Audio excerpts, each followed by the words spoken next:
갈라디아서 6장 14절 15절 제가 봉독합니다. 그러나 내게는 우리 주 예수 그리스도의 십자가 외에 결코 자랑할 것이 없으니 그리스도로 말미암아 세상이 나를 대하여 십자가에 못 박히고 내가 또한 세상을 대하여 그러하니라. 할례나 무할례가 아무것도 아니로되 오직 새로 지으심을 받는 것만이 중요하니라. 아멘. 십자가 우리 설교 8번째 본문 말씀 가지고 증거하고 있습니다. 우리 앞서서 계속 확인하셨듯이 바울은 지금 굉장히 난처한 상황에 처해 있죠. 지난주에 지도를 보셨듯이 갈라디아 지역의 여러 지역을 다니면서 복음을 증거했고 그 결과로 쫓겨다녔고 그러나 끝까지 복음을 증거했죠. 돌에 맞아 죽은 줄도 알았는데 거기서 다시 벌떡 일어나 또 다른 곳으로 가서 전도를 했죠.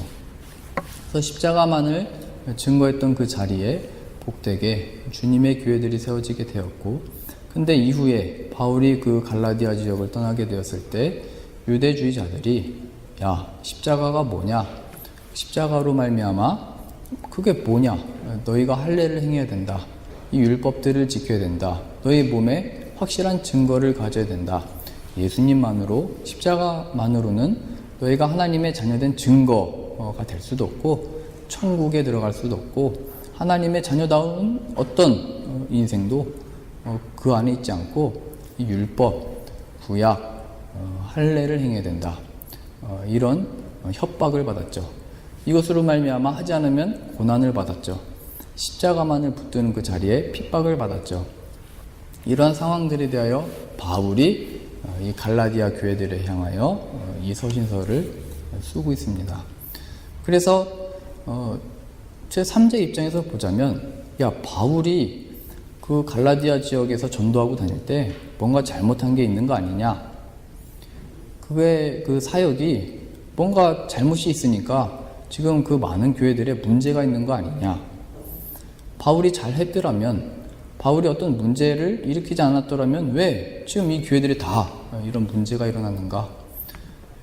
그래서 바울은 지금 자신의 사도 그리고 지금 이 갈라디아 교회와 성도들에 대한 이런 모든 답답하고 난처한 그 상황들에 대하여 설명하고 어떤 뭘 던져야 되는데 그 상황에서 오늘 본문 말씀 같이 얘기하는 겁니다. 내가 이 상황 가운데 자랑할 수 있는 것 십자가밖에 없다. 내가 그렇게 전도하러 다녔던 이유도 십자가 때문이었고 거기서 핍박받았던 이유도 십자가고 내가 다시 그곳을 떠나 이곳으로 온 이유도 십자가밖에 없다. 그래서 이게 우리가 하나님께 찬송하는 방법이 뭐냐? 우리들에게 주어지는 이 모든 상황 가운데 십자가를 기억하는 것, 십자가를 고백하는 것, 십자가 앞에 주어진 상황들을 생각하고 판단하고 행동하는 것. 그래서 오늘 갈라디아서 마지막에 바울은 찬양하고 있는 겁니다. 찬송하고 있는 거죠. 어디서냐면 찬송과 찬양의 시간을 따로 분리하여 드리는 게 아니고 주어진 상황 가운데, 주어진 여건 가운데, 주어진 난처한 상황 가운데, 지금 발생한 어려움 가운데 십자가를 자랑하고 있는 겁니다. 그렇게 해서 찬송하고 있는 거죠. 그래서 우리는 찬송할 시간이 어디 있냐? 찬양할 시간이 없다. 언제 거기 참석하냐? 할 것이 아니라 성경에서는 증언하고 있는 겁니다. 너희들에게 주어진 모든 삶들이 하나님을 찬송하는 자리요, 찬양하는 자리임을 기억해라. 그러니까 바울이 지금 처한 상황 가운데 십자가를 드러내고 십자가 안에 생각하고 십자가를 자랑함으로 말미암아 이 찬송, 이 영광된 찬양을 드리고 있는 것이죠. 그러니 이곳 폴란드에서의 삶의 모든 순간들마다 우리의 마음과 행실과 나라고 하는 존재가 하나님께 찬양이 되는 복된 순간들임을 기억해야 됩니다. 우리 시편 146편 같이 찾아보실까요? 편 146편입니다.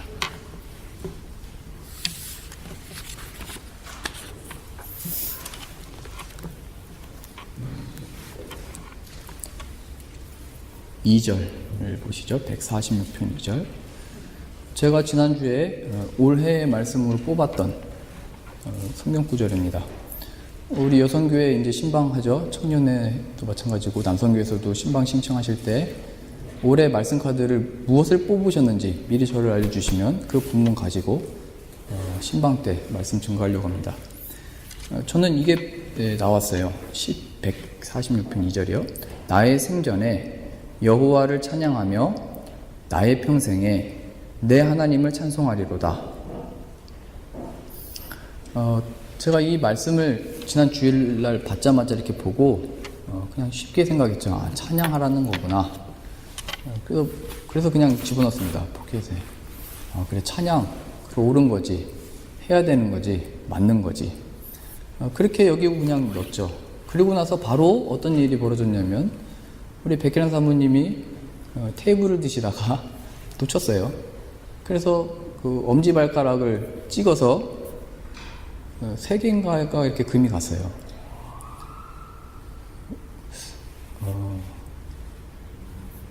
저보다 힘이 센데 놓쳤어요. 그래서 내가 힘 자랑하지 말랬잖아. 이렇게 얘기를 했죠. 그 전주에는 무슨 일이 있었냐면 조세아가 그 식탁 위에서 춤을 추다가 넘어졌는데 아랫입술을 찍어가서 처음에는 이게 구멍이 뚫린 줄 알았어요. 여기 겉에도 피가 이렇게 한 1cm 이렇게 나오고 안쪽도 이렇게 피가 나오고 그래서 병원을 데리고 갔죠. 순간순간 이게 상황들이 당황스럽고 놀라고 어떻게 될지를 모르는 그 상황들이 이렇게 계속 펼쳐졌죠. 그리고 지난주에 여기 루터교회 목사님으로부터 이메일을 받았는데 저희가 그 만나시를 쓰고 있죠. 근데 아마도 거기를 쓸 때 그러니까 거기 2층에 법률사무소가 같이 있는데 거기서 이제 그 만나실 옆에는 화장실도 쓰고 하는데 그 화장실이 문이 잠겨 있고 키가 없어졌더래요. 그래서 그 법률사무소 쓰시는 분은 세를 내고 안전하게 써야 되는데 주일날 저희도 같이 쓰고 하니까 경계심이 드는 거죠. 그래서 여러모로 상황들이 왜 이런가, 왜 갑자기 깜짝 놀라게 하시는가, 그 가운데 다시 말씀을 펼쳐서 읽어봤어요. 나의 생전에 여호와를 찬양하며 나의 평생에 내 하나님을 찬송하리로다. 찬송하라 하고 말씀해 놓으시고 왜 상황들은 자꾸 걱정이 되고 염려가 되고 생각하게 만드시는가, 이런 생각을 했죠. 그래서 저에게 주신 말씀을 자세히 보니까 언제 찬양하고 언제 찬송하냐면 생전에, 평생에 이렇게 표현되어 있더라고요. 생전이라는 것은 이 세상을 살 때 목숨이 붙어있는 동안, 평생은 우리의 영혼이 죽지 않죠. 천국에서도 영원히 살죠. 내가 존재하는 동안이라는 표현이죠. 그래서 생전에, 평생에 라고 하는 표현이 말하고 있듯이 생전에 평생에 찬양해야 되는데 생전이라는 것, 평생이라고 하는 것은 나에게 주어진 여건과 상황 속에, 모든 상황 속에서 라고 하는 이렇게 마음을 주시더라고요. 그래서 너에게 일어난 모든 상황들 가운데, 그 모든 여건들 가운데, 이 모든 어려움들 가운데 찬양해라, 찬송해라. 그 마음을 이렇게 주셨죠. 왜요? 10절 보실까요? 146편 10절. 시온아, 여호와는 영원히 다스리시고 내 하나님은 대대로 통치하시리로다. 할렐루야. 할렐루야 자체가 찬양하라죠. 왜냐하면 시온아, 주의 자녀들아, 하나님의 백성들아, 하나님이 통치하시고 다스리고 있기 때문이다. 지금 그렇게 하셨듯이 앞으로도 너의 인생을 붙들고 있기 때문이다. 이렇게 표현되는 겁니다. 그래서 이 상황 가운데 내가 뭘 찬양하나, 이런 어려움을 당하고 힘들고 괴로운데 뭐를 찬양할 수 있을까? 어떻게 기쁜 마음으로 그걸 할까? 성은아, 너의 삶과 인생과 그 상황들을 하나님이 허락하셨고 붙드시고 인도하시는 과정이란다. 하나님이 너를 인도하고 계시다. 너의 삶을 통치하고 계신다. 다만 주의하지 못하고 부주의해서 그런 게 아니고 그 모든 일들을 하나님이 인도하고 계시다는 것을 기억해라. 그래서 몇 주간 일어난 그 모든 상황들을 통하여 하나님이 나에게 또 이 새 말씀 카드를 통하여 진심으로 하고 싶은 말씀이 무엇인가?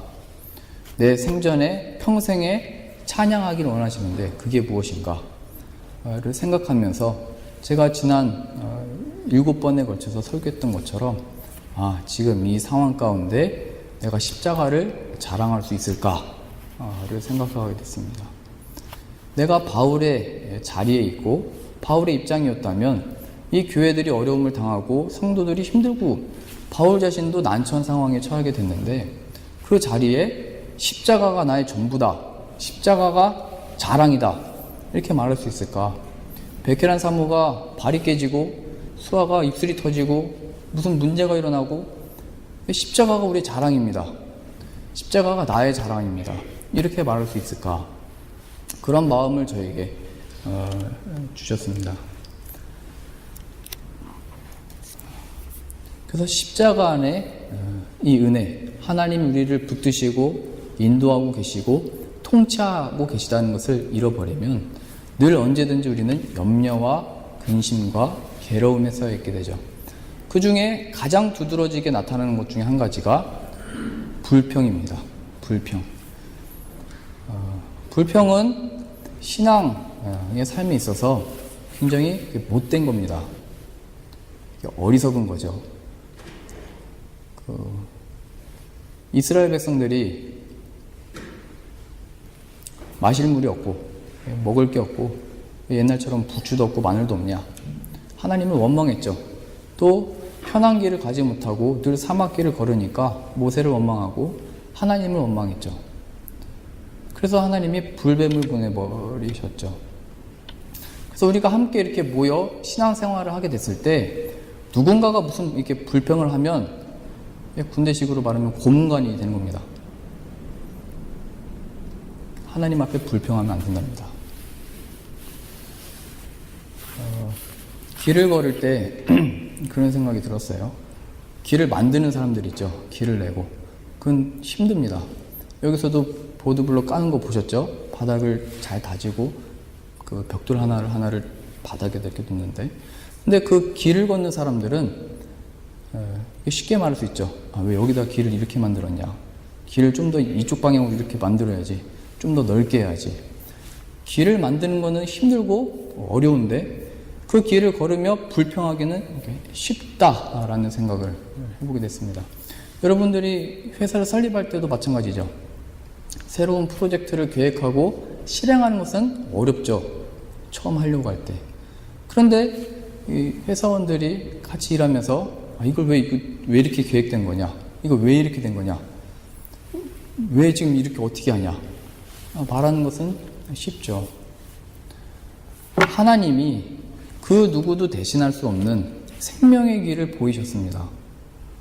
십자가를 통하여 우리 죄를 대신해서 자신의 아들을 죽게 하시고 또 부활하심으로 말미암아 생명의 길, 천국 가는 길을 열어놓으셨는데 신자가 된 우리들은 그 길을 걸으며 이거 어떻게 하라는 거냐? 왜 이렇게 이게 어렵냐? 내가 하나님께 봉사하고 헌신하고 이렇게 했으면 더 세상 사람들보다 나은 대가, 나은 보상으로 넓은 길이어야 되는데 이거 어떻게 하라는 거냐? 늘 우리의 말이잖아요. 늘 우리의 불평이잖아요. 왜 이런 일이 일어나냐? 이거 어떻게 사역하라는 거냐? 이게 왜 뭐가 문제가 있는 거 아니냐? 거기에 바울이 얘기하고 있는 거죠. 십자가를 자랑하는 겁니다. 십자가를 기억해라. 그건 놓치면 우리는 늘 신앙생활 하면서도 하나님께 이렇게 불평하는 거, 불만 갖는 거, 이것 때문에 그렇다, 저것 때문에 그렇다, 늘 핑계대는 거, 늘 그거에서 이렇게 벗어날 길이 없게 되는 겁니다. 그 아브라함을 기억해 보실까요? 아브라함은 나이 다 늙어서 이제 죽게 생겼는데 그때 약속된 이삭을 받게 되죠. 그런데 그 받은 이삭을 하나님이 다시 바치라고 그래요. 이해가 안 되죠? 이해가 되세요? 여러분들에게 지금 주어진 자녀들을 내가 먼저 데려간다. 그러면 왜 주셨냐고. 그쵸? 이해가 안 돼요. 수아가 며칠 전에 우리 다른 분 집에서 놀다가 내가 여기서 잔다고 그래가지고 그냥 잡아라 했는데 제가 그날 밤 잠을 못 잤어요. 보고 싶어서. 좀 대단한 것 같아요. 우리 집사님들 우리 대학을 보내고 출가를 시키고 어떻게 그러셨는지, 아버지의 마음이 무언지. 하나님이 아브라함에게 이삭을 주셨으면 다시 바치라고 할 거였으면 주지를 마시지 왜 주시고 바치라고 그래요. 그게 이해가 안 되잖아요. 우리 신앙생활이 그렇다는 거예요. 내가 하나님 앞에 이렇게 신앙생활하고 목회하고 말씀 증거하면 그 왜 다쳐요? 애들이 자꾸 왜 넘어져요? 그 무슨 일이 왜 일어나는 거예요? 내 생전에 내 평생에 찬양해라. 이 제 올해의 말씀을 이루시기 위하여 지금까지 설교했던 것처럼 이 상황 가운데 그래도 십자가를 네가 자랑할 수 있겠냐? 그 말씀에 대한 도전과 인도하심을 받았죠. 이스라엘은 늘 이래서 하나님께 매맞았죠.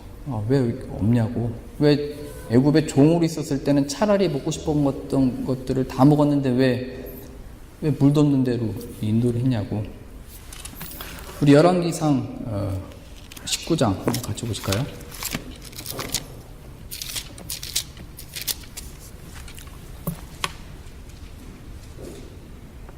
구약 555페이지.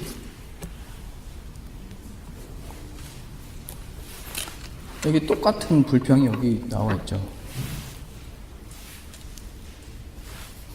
열왕기상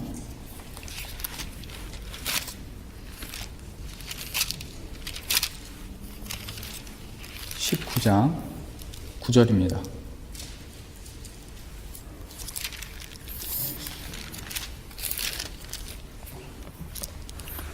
이 내용은 잘 아시는 엘리야입니다. 엘리야. 불의 선지자라고 그랬죠. 하나님이 부르실 때도 불수레를 타고 올라갔어요. 엘리야를 잡으러 올 때면 하나님이 불을 내리셔서 다 살라버려서 죽여버리고, 그래서 그 바알 선지자들하고 대결할 때도 불로 그 제단을 이렇게 살라버렸죠. 그래서 그 바알 선지자들하고 그 전투를 그 제단을 열어놓고 그 전투를 할 때도 하나님이 살아계시고 역사하시고가 엘리야의 제단만을 훑어버림으로, 불태워버림으로 증명이 됐죠. 불의 능력, 엘리야의 하나님이 참된 신이고 능력이다. 그래서 엘리야는 이제 그 당시에 왕이었던 아합과 이 온 주님의 이 이스라엘의 백성들이 회개하고 하나님께로 돌아올 줄 알았는데 그렇지 않고 여전히 똑같이 지내게 된 거죠.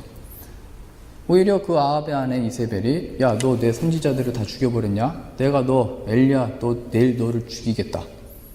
그래서 엘리야가 낙심해가지고 사막으로 들어갑니다. 그 로덴나무 아래에서 하나님 저 그냥 죽고 싶습니다. 이 사역 못하겠습니다. 하나님의 이 능력, 이 불을 보고도 이 백성들이 회개하지 않는데 저 뭐를 이게 더 해야 됩니까? 어떻게 해야 됩니까? 그냥 죽여주십시오. 이렇게 얘기하죠. 그래서 하나님이 그 광야에서 40일 동안 먹을 것을 주시고 살려내셔서 이렇게 이끄시는데 이제 거기서 하시는 말씀입니다. 9절이요. 엘리야가 그곳 굴에 들어가 거기서 머물더니 여호와의 말씀이 그에게 임하여 이르시되 엘리야야 내가 어찌하여 여기 있느냐? 어째서 여기 있냐? 네가 어째서 너의 이 하는 일에 대하여 내 뜻을 행하는 일에 대하여 그만하겠다고 그러냐? 어찌하여 이 일이 이렇게 괴롭다고 하느냐? 너의 생명을 왜 이제 끊어달라고 그러느냐? 왜 그런 거냐? 말씀하시는 거죠. 10절. 그가 대답하되 내가 만군의 하나님 여호와께 열심히 유별하오니 하나님께 대해 열심을 냈고 신을 졌고 하나님을 생각하면서 살고 사역했는데 이는 이스라엘 자손이 주의 언약을 버리고 주의 제단을 헐며 칼로 주의 선지자를 죽였음이오며 오직 나만 남았거늘 그들이 내 생명을 찾아 빼앗으려 하나이다. 하나님께 대하여 나의 모든 것을 가지고 헌신한 결과, 또 하나님의 능력이 이렇게 나타난 결과 아무것도 변한 게 없습니다. 얘기하는 거죠. 제가 이게 뭘 더 어떻게 해야 되는 겁니까?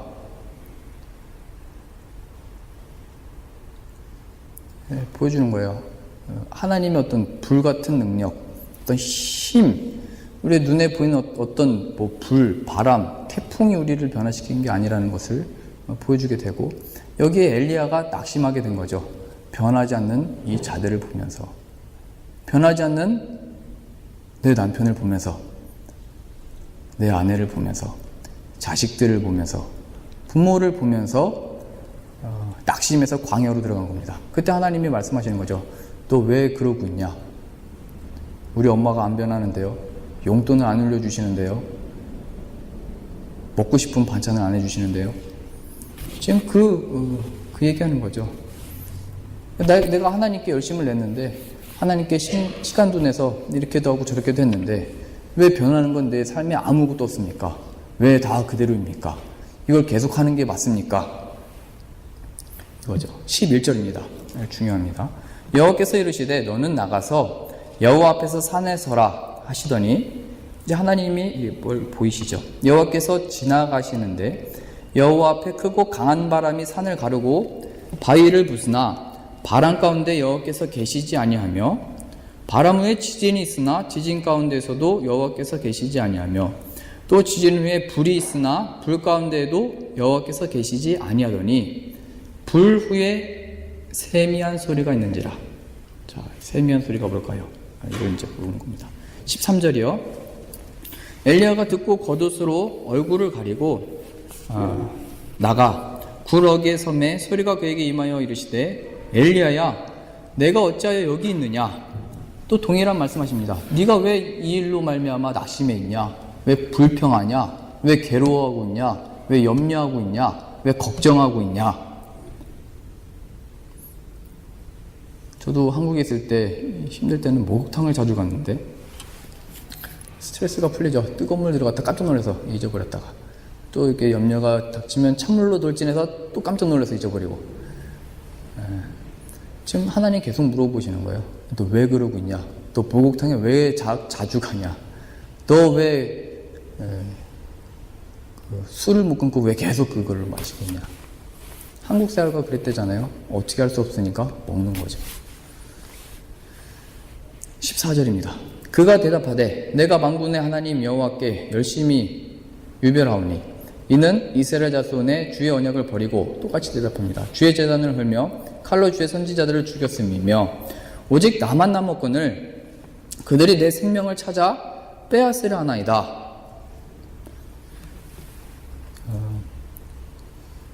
나만 남아서 하나님을 위해서 나만 열심히 하고 있고, 근데 아무런 결과도 없고 아무런 열매도 없고 아무런 변화도 없습니다. 그리고 이제 하나 남은 나도 위협받고 있고 협박받고 있고 나도 죽게 생겼다고. 그런데 이 일을 계속해야 됩니까? 이렇게 물어보는 거죠. 외롭죠? 힘들죠? 나만 당하는 일인가 생각하게 되죠. 아무도 나를 이해 못한다 말하게 되죠. 사실 그래요. 우리의 삶은 다 다르고 다른 장소에 있고 다른 상황들에 있죠. 그런데 세미한 음성이 그 자리에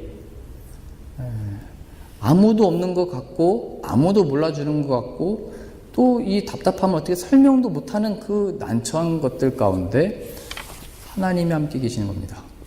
그 세미한 음성으로 말씀하시는 겁니다. 너 왜 그런 거냐? 그러면서 15절 가보시죠. 여호와께서 그에게 이르시되 너는 내 길을 돌이켜 낙심해 있지 말고 불평하지 말고 괴로워하고 있지 말고 부당하다고 생각하지 말고 이 상황에 대하여 염려하지 말고 내일 뭐를 먹을까 걱정하지 말고 10년 뒤에 어떻게 될까 염려하지 말고 은퇴하고 난 다음에 어떻게 지낼까 염려하지 말고 자녀들이 출가해서 시집장가 가서 잘 지낼까 염려하지 말고 손자 손녀는 볼까 염려하지 말고, 이게 다 되는 거죠. 너는 내 길을 돌이켜 광야를 통하여 다메섹에 가서 이르거든 하사엘에게 기름을 부어 아람의 왕이 되게 하고 너는 또 님시의 아들 예후에게 기름을 부어 이스라엘의 왕이 되게 하고 또 아벨무훌과 사밧의 아들 엘리사에게 기름을 부어 너를 대신하여 선지자가 되게 하라. 하사엘의 칼을 피하는 자는 예후가 죽일 것이요 예후의 칼을 피하는 자는 엘리사가 죽이리라. 내가 너에게 허락한 일들을 이걸 다 행해라. 지금 역사가 바뀌고 있는 내용입니다. 왕이 바뀌고 권위자들이 바뀌고 그 일을 다시 명령하고 계시죠. 이게 뭐를 말하는 거죠? 18절. 그러나 내가 이스라엘 가운데 7,000명을 남기리니 다 바알에게 무릎을 꿇지 아니하고 다 바알에게 입맞추지 아니한 자니라. 엘리야에게 남은 사역들을 명령하시고 하시는 말씀, 7,000명을 남겨뒀다. 7,000명은 이스라엘식으로 완전한 숫자죠. 완전하게 하나님의 계획과 뜻 안에 이스라엘이 있다, 이 말입니다.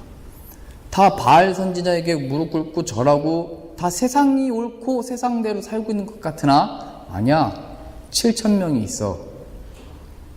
아니야, 하나님이 이스라엘을 붙들고 있고 통치하고 있고 변화시킬 거야. 하나님이 회복시킬 거야. 그러니 너에게 남은 이 사역들을 감당해.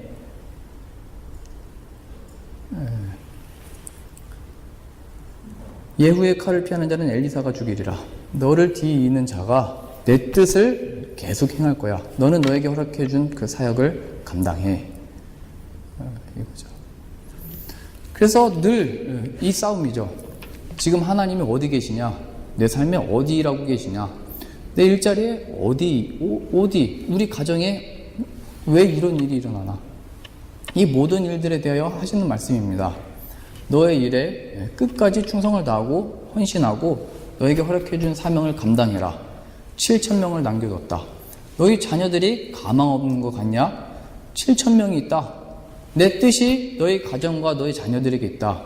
너희 자녀가 잘 되는 것은 세상으로 주목받고 탁월하기 때문이 아니고 내 뜻이 해지에게 있기 때문이다. 내 뜻이 해지로 자라게 하고 하나님과 사람 앞에 사랑받게 하는 것이지 아니다, 얘기하는 거죠. 7,000명 있다. 이것을 우리는 여기서 발견하는 겁니다. 십자가. 하나님이 어디 통치하고 계시냐? 어딜 다스리고 계시냐? 내 삶에 구체적으로 어디에 그 능력이 나타나고 있나?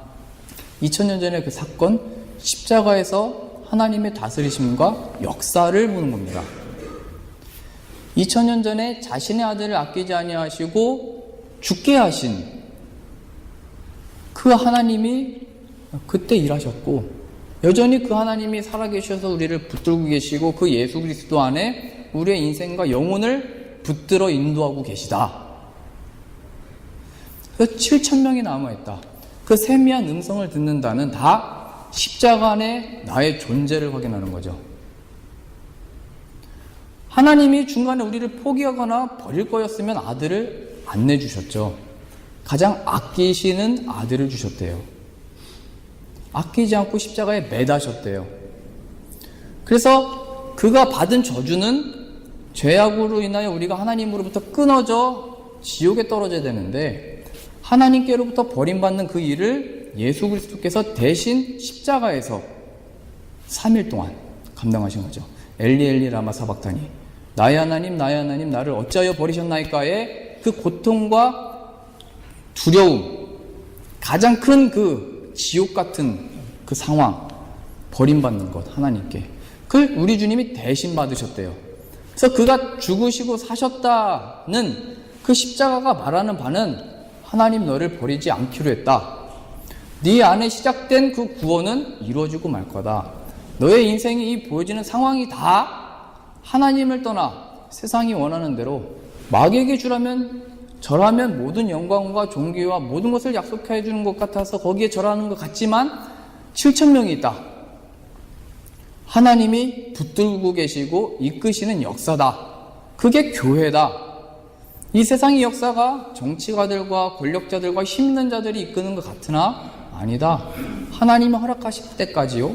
하나님이 그러나 그것을 다 안아 품고 자신의 역사를 만들고 이끌기 위하여 붙들어 가시는, 통치하시는, 다스리는 역사가 이 지구요, 너희 성도들의 삶이다. 이거죠. 그러니 십자가를 모르고 사는 인생들은 불행한 겁니다. 그냥 세상에 다인 줄 알고 살다가 버림받는 겁니다. 지옥에 떨어지는 겁니다.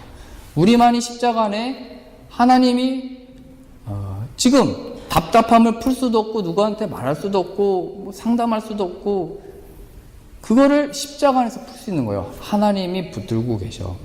하나님이 다 알아. 하나님이 네 생각과 걱정과 그 일어난 모든 일들을 하나님이 알고 계셔. 그러니 다른 데 가서 위로를 얻으려고 하지 말라고요. 저는 한국에 있을 때 그렇게 목욕탕을 자주 갔는데 여기 목욕탕이 없으니까 하나님이 십자가 앞에 저를 세우는 거예요. 야, 목욕탕 그만 가고 십자가 앞에 너를 세워. 너를 향한 나의 작정, 뜻, 계획, 십자가에서 보였잖아. 예수 그리스도 안에 있다는 걸 기억해. 너의 보상, 너의 상급, 너의 모든 그 일은 내가 기억하고 있어. 마지막 날 그리스도 안에 얻을 상급을 기억해. 이 땅에 무익한 것들, 소멸될 것들, 마지막에 심판의 불로 다 망해버릴 것들을 자랑하지 말고 영원한 것, 하늘에 있는 신령한 복 받은 것을 자랑해. 그 중심에 십자가가 있죠. 십자가를 자랑해. 백혈한 사모가 다치고 세아가 다치고 귀환에 그런 불미스러운 일이 일어나고 그 모든 일들에 대해서 너 십자가 자랑할 수 있냐? 너 왜 거기에 와 있냐? 세미한 음성으로 말하는 겁니다. 야, 십자가 기억해라. 하나님이 작정하셨다. 내 영혼과 삶을 붙들고 계시다. 그가 통치하고 계시다. 이건 놓치면 늘 불평으로 하는 겁니다. 어떻게 하냐고 하는 겁니다. 그만하고 싶다고가 나오는 거죠. 우리의 마음에 늘 그게 나오잖아요. 아, 그래, 이번까지만 하자. 우리의 대답은 이거랍니다. 하나님이 허락하시면, 하나님이 뜻하시면 이 길 갑니다. 있으라면 있고 가라면 가라고, 빽하라고 하면 빽합니다. 그게 우리의 신앙과 믿음이죠. 십자가를 바라보는 우리의 신앙이죠. 십자가는 그 증거를 얻어 위로를 얻죠. 힘을 얻죠. 지금 이 일을 계속할 수 있죠. 그러니 바울이 처한 모든 상황들 가운데 십자가를 자랑하고 있습니다. 그러나 내게는 오직 예수 그리스도의 십자가만을 밖에 자랑할 것이 없다. 그것이 우리의 존재 이유요. 그것이 이 갈라디아 교회들과 바울 자신을 붙들고 인도하는 힘이요, 위력이요, 능력임을 알아 십자가만을 자랑하고 있죠. 그러니 우리들에게 주어진 삶 가운데 십자가를 바라보시고 십자가를 붙드시고 십자가를 자랑하셔서 바울이 왜 그토록 십자가만을 자랑했는지 우리도 알게 되는 그런 간증이 있는 복된 삶 되어지기를 바랍니다. 기도하겠습니다. 하나님 아버지, 우리의 삶은 늘 좌절하여 넘어지거나 잘 되어 자랑합니다. 그리고 그게 다인 줄 알고 시간을 다 허비하게 됩니다. 그러나 우리를 찾아오셔서 너 왜 그러고 있냐? 왜 여기 와 있냐? 말씀하시는 하나님의 세미한 음성을 듣게 하시고, 그래서 그 자리들마다 십자가를 기억하여 그 안에 참된 위로와 힘과 능력, 그래 우리들에게 허락해 주신 삶을 허락하신 때까지 순종함으로 십자가만을 자랑하여 하나님을 찬송함으로 사는 자 되어지도록 은혜 내려주옵소서. 그래야 우리 브루츠와프 한인교회 또 우리 각 성도가 이곳 폴란드에서 지내는 동안 십자가만을 남기고 십자가를 새기고 십자가만을 증거하는 삶 되어지도록, 그래야 마지막 날 잘했다 칭찬받는 주의 종들 되어지는 은혜 내려주옵소서. 예수님의 이름으로 기도드립니다. 아멘.